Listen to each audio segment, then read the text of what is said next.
Hi, it's Steve. Today we'd like to show you how to change the air filter on your refrigerator. It's a really easy job. Let me show you how we do it. To change the air filter, we're simply going to open the refrigerator up. We suggest that you remove any items that are on that top shelf and anything that is in the middle of the next shelf down. We'll then lift that top shelf off.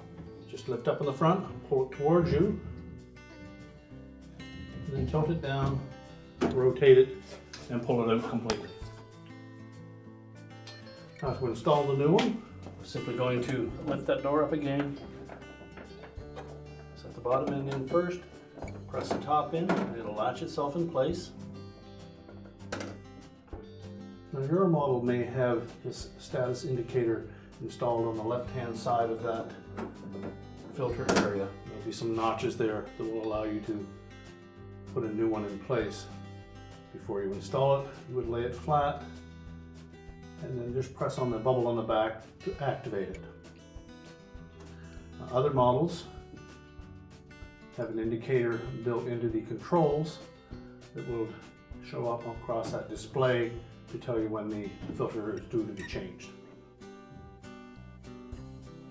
On those models, you need to reset that air filter indicator by pressing it on the tab.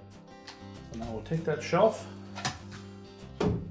line it up, the rails on the top, make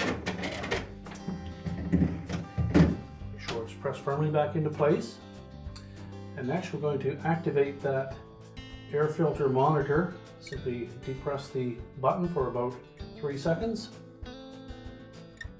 Next we'll put the shelf back in. So just tuck it in behind the bins. Drop the hooks at the back down over those rails, slide it back into position. And if you haven't already done so, you need to activate the counter or timer for that air filter. So simply hold the button in for 3 seconds, the light will turn blue, and it's all set. And your repair is complete.